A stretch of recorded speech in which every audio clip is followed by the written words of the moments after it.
Well, hello members. August 4th. This is the report for the week ending August 2nd. And last week we finally saw something that mattered, right? We saw a sell-off in this market, something we haven't seen for, well, I don't know, several months, I guess. 4% on the NDX, basically 4% on the NASDAQ itself, 3% elsewhere. Gold shot higher, bonds soared.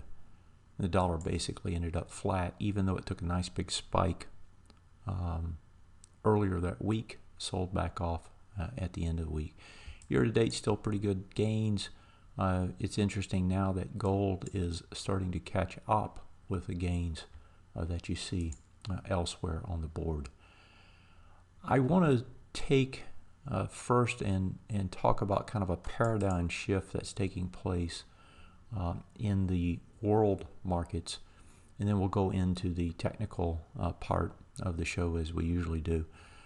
One of the things that have happened over the last couple decades is you created the World Trade Organization, the institutions that were put in place to take the whole idea and say, we can increase the pie. If it used to be this big, if we do world trade and we make it so that it's easy and ubiquitous, we can expand the pie. We can do the Adam Smith thing. We can get specialization and increase what we produce, right? Both in terms from resources of labor and from the resources of the land.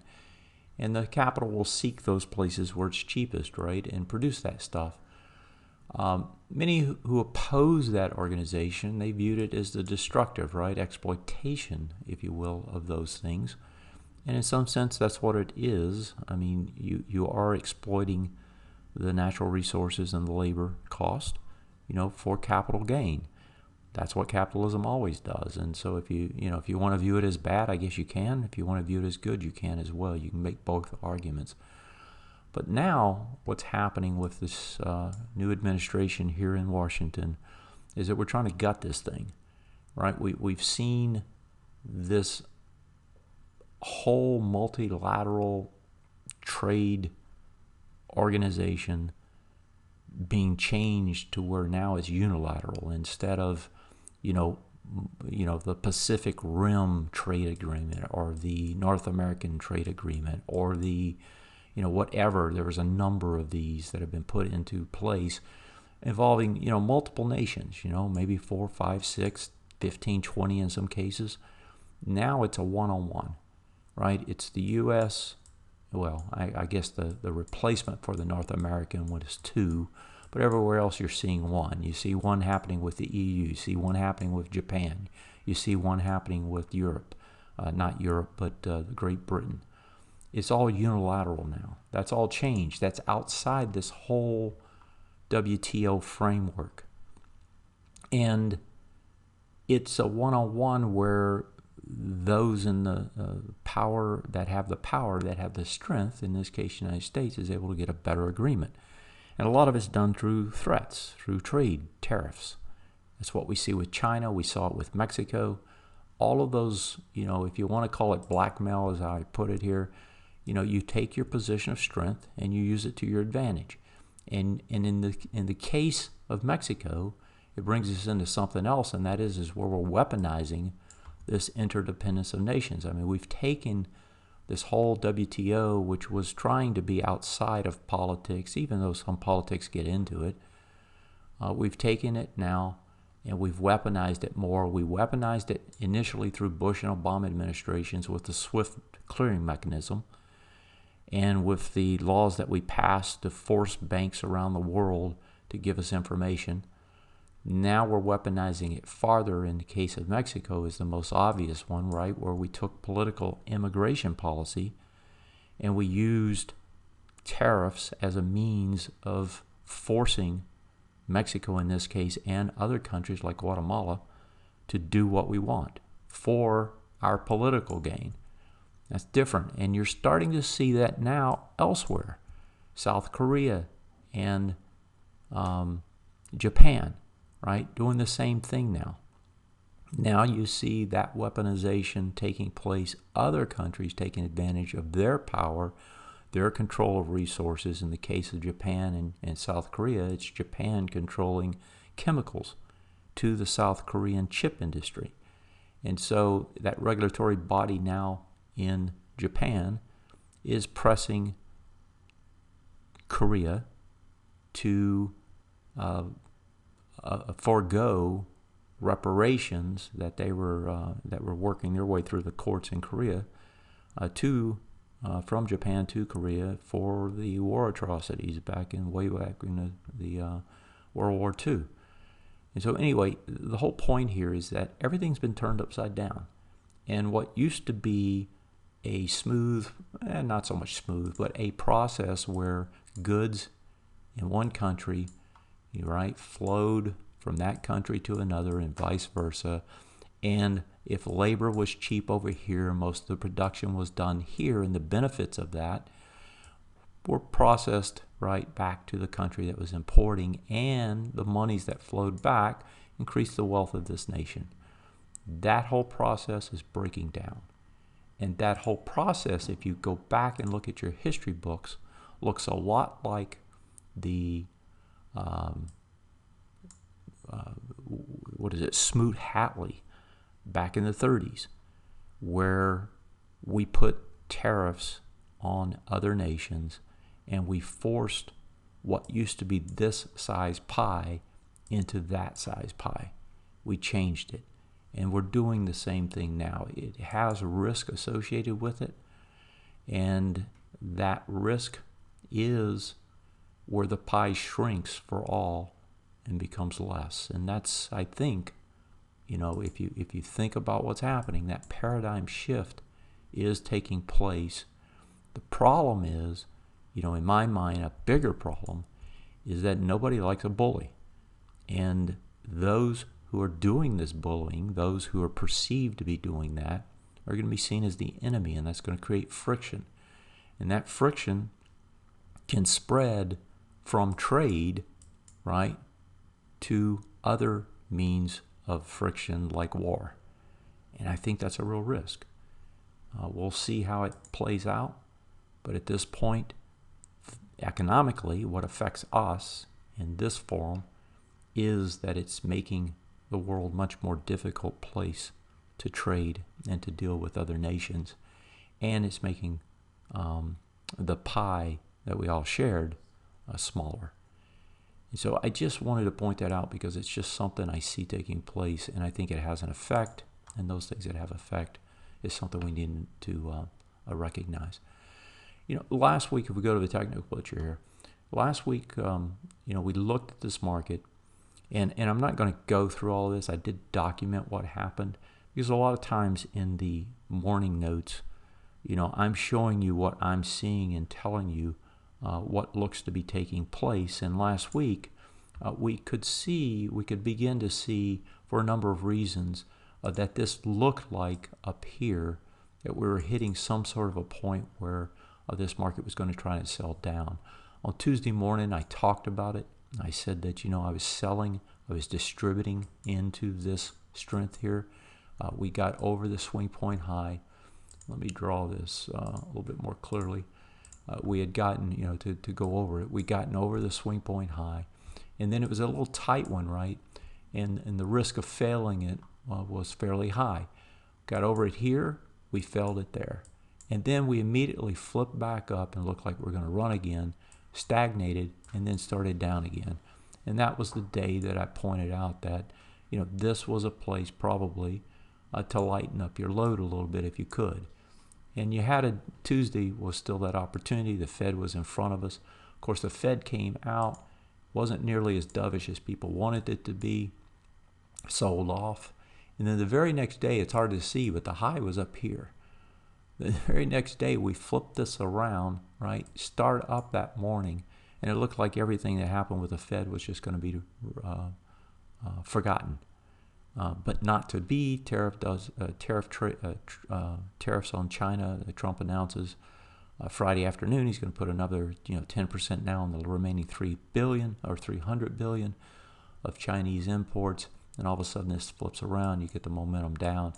And then Friday we actually get the bounce. We come into an area that where you would expect a bounce to come from. You'd already had a nice fast move to the downside, already 4% off the top, right? So a bounce here makes sense, and Friday it started to do that bounce.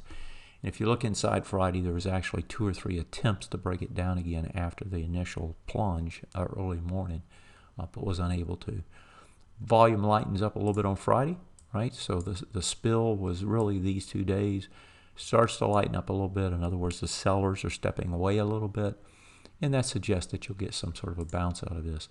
Whether it bounces here immediately or we see on Monday, if we see this market trail back down a little bit, test this bottom one more time, or even get lower and then come back from the lower bottom back into the swing point high.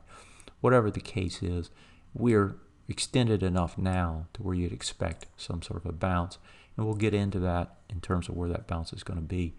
But that was kind of the scenario of what happened last week. Question always is what's next, right?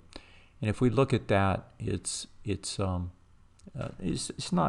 written in stone, like it's never written in stone, but there is a decent amount of information here to tell us what might be coming. The first thing we have to do is ask ourselves, what's the trend, right? The trend on this time frame is down now, right? It's already changed. We've already broken, we actually had indications that the trend had changed. Once we broke a swing point low, it did change. We already had indications up here that what was up probably was sideways. And that turned out, sideways or bearish. What that turned out to be true, it flipped around. It broke 2 swing point lows on this move down on Thursday, and transition trend from up to down. And so on this time frame, it's clearly down.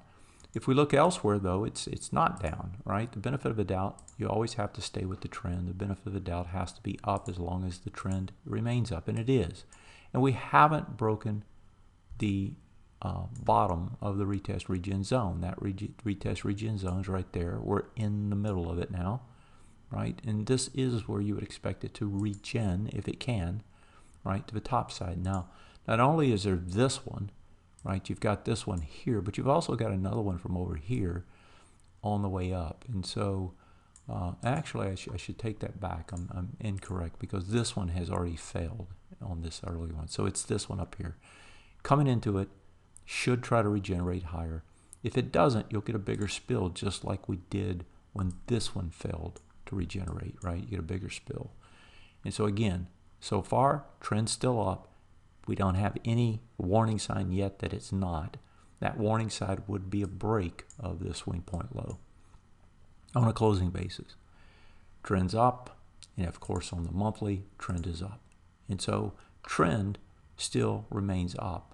That says that we should defer to the trend.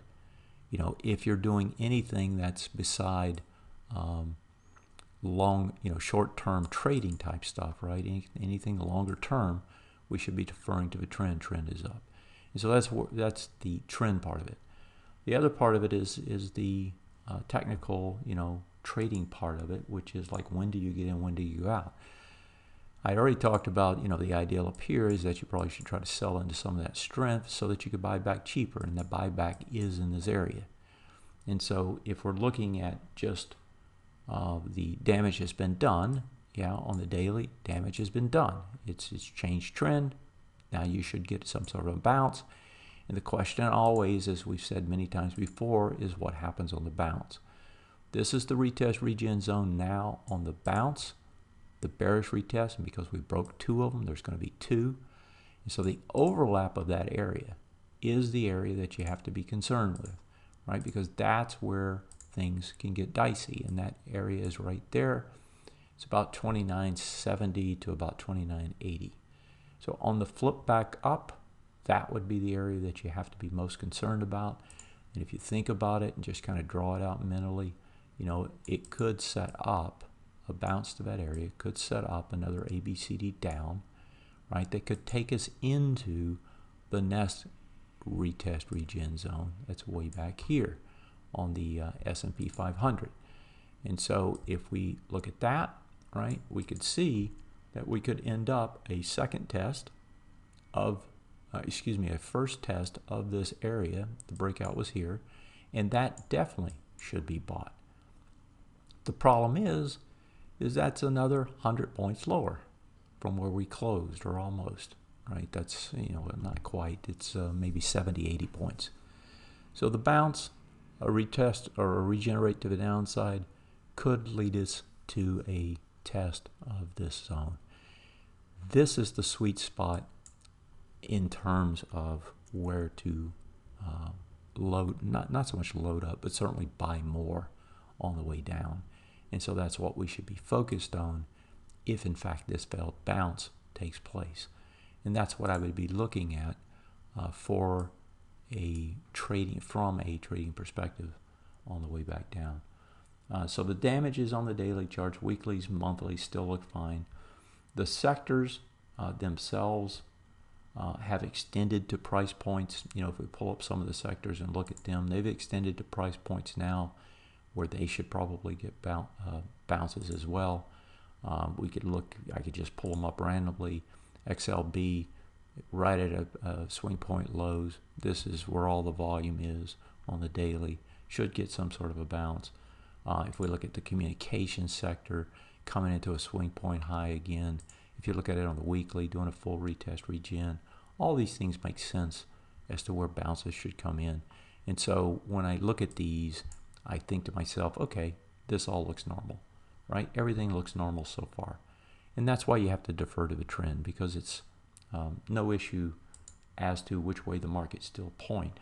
But there's plenty of issues as to other things that are happening that could be an issue. Most of those have to do with the world markets. And if we go look, for example, at the Euro stocks, right? This is an index ETF, if you will, of the Euro stock market. France is about 38% of it, Germany 27%, Netherlands 10%, Spain, Italy. Most of it's in those 5 countries. Look at the sell-off here on a daily, and go to the weekly though. This is where we're starting to see the risk come in, right? This is on a weekly time frame. The 5 largest nations in the European zone, all at risk of starting to see a breakdown on this time frame. That's a big deal. And if you look at it, pull it over to the monthly, you could see where, unlike the U.S., the highs were back here. This never even got close. And so you can see a huge difference, right? And a lot of times you want to look at divergences, but there's a huge divergence here compared to the U.S., which is trading up in this area, right? It already made new highs. Divergence, weakness coming in, looking as if this thing could break down farther. And it's not just Europe. A lot of times you think, oh, it's just Europe. Look at the EEM, the emerging markets. Again, weekly time frame. This thing's coming down to test swing point lows. And the lows way back in January, October last year, January this year, not that far away if you break. This could also, or is also showing us the risk where these markets never recovered as we did here in the U.S. Big difference around the world. Sure, it's elsewhere. It's not here. But it has an effect because we do get the import of other people's problems. It's not as if we're immune to that. Does it bring us down? Does it make us crash? Not necessarily, but it certainly has an effect, and it's something to be recognizing. Here's the VEA. This is the developed markets ETF. This is outside of the U.S. Japan, biggest component here, UK, Canada, Switzerland, France, Germany, in that order. You can see again, what are they doing? Coming down to test swing point lows. Not that far away. Breaks, it goes after the lows, right? It will go after this little zone down here. Again, if the rest of the world is going to catch a cold, the U.S. is at least going to get the sniffles more than likely. And so if you look at the rest of the world, plenty of problems out there on these markets, which will have some effect on us. Doesn't say that we're going to join them in terms of the way down, but it does say that it is going to keep us from just continuing on the upside.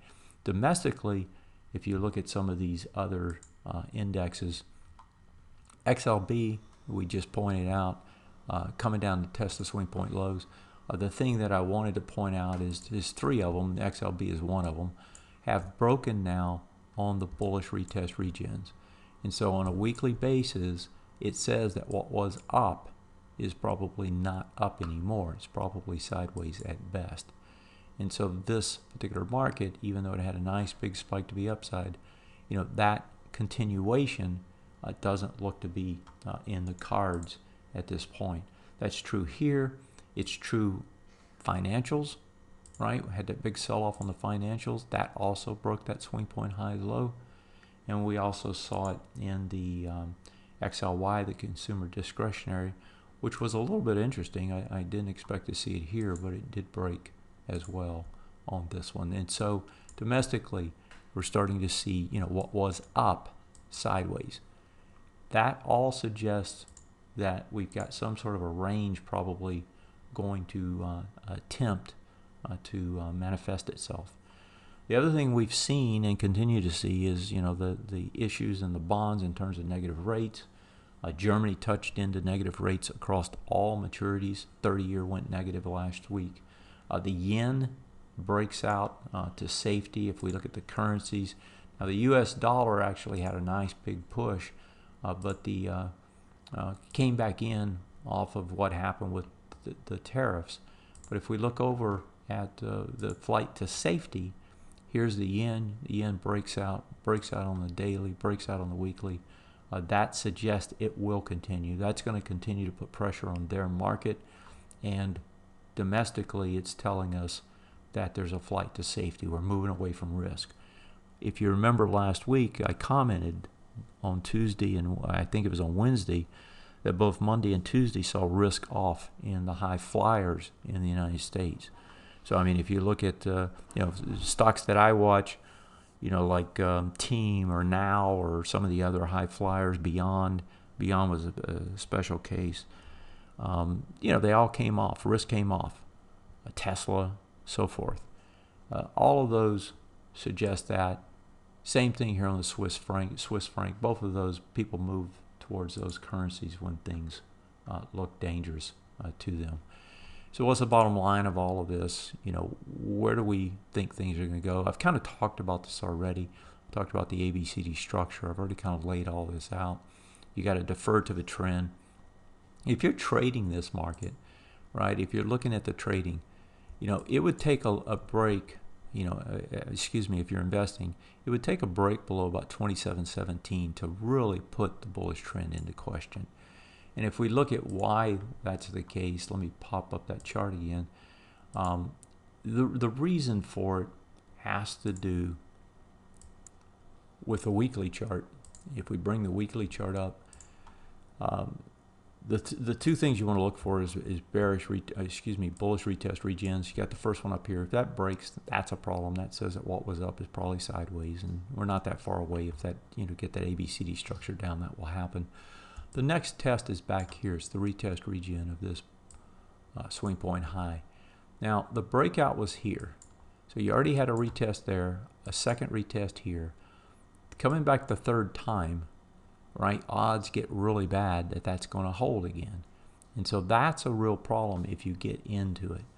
Now, as we saw on the daily, we probably would get a bounce from there.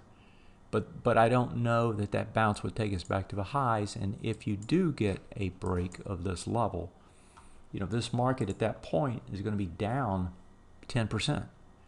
And so it's not as if you want to wait. This is the break that would kill it. It'd break swing point lows, turn bearish, and break the retest regen all at the same time.